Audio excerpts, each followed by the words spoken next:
manner name changed met the Islamic State 2 years ago. He spoke to NDTV, but not on camera. New Delhi. Last year around this time, 25-year-old Anwar name changed successfully walked through immigration at the Mumbai airport and flew to Dubai. He would eventually reach Turkey, in a plan to slip into Syria to fight for the Islamic State or island pretending to be a business executive in a shell company now being investigated. Anwar, who hold a diploma in computer applications, would walk through several airports on his way to Turkey.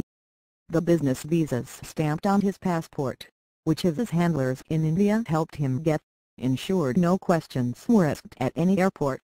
In Dubai his sympathizers put us up in a hotel, everything was paid for, Anwar, now back in India, told NDTV. Anwar did not slip into Syria.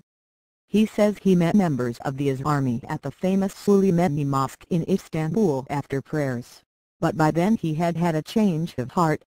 He sneaked out when his handler was asleep and headed straight to the Indian embassy in Ankara, which helped him get back home. Now in a de-radicalization program run by security agencies, Anwar explained why he did not walk the last few kilometers into Syria. Their behavior changed as soon as we reached Dubai. They were ill-treating me and I was homesick. Anwar lives at home with his parents and now works in a trading firm in his hometown. A highlight of the de-radicalization program is that unless his sympathizers or recruits have committed a crime, they are not arrested or booked. We feel it is better to de-radicalize them and help them rebuild their lives, the senior intelligence officer said. NDTV has been able to verify that at least 70 people, mostly men and women in their 20s who have attempted to join the IS, are part of the program. There could be more. Anwar agreed to speak to NDTV, but not on camera. He met the Islamic State about 2 years ago. A post on Facebook was spotted by its talent hunters and a few days later, he said, an Islamic State member met him near Chennai.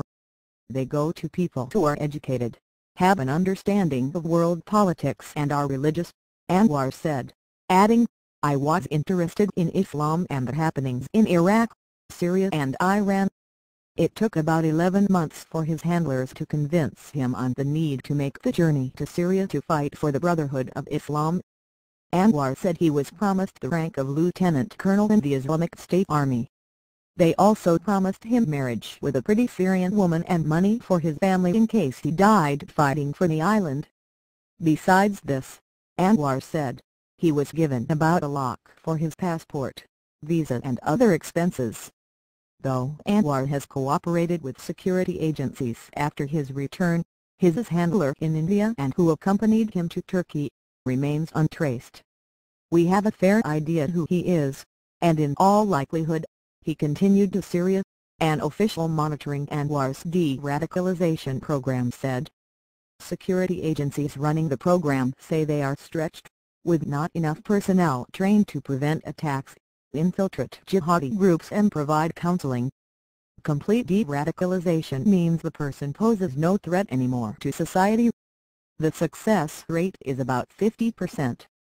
The rest need to watch every moment, till we are certain, an intelligence official said. Officially, New Delhi maintains that the Islamic State has no significant presence in India, but facts on the ground don't add up.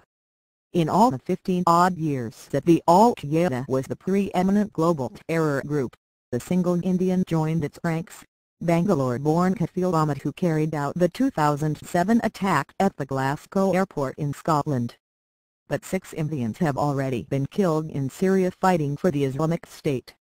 Another 70, many of them engineers, chartered accounts and medical professionals, have wanted to join the Islamic State, and about 60 have been stopped at various Indian airports.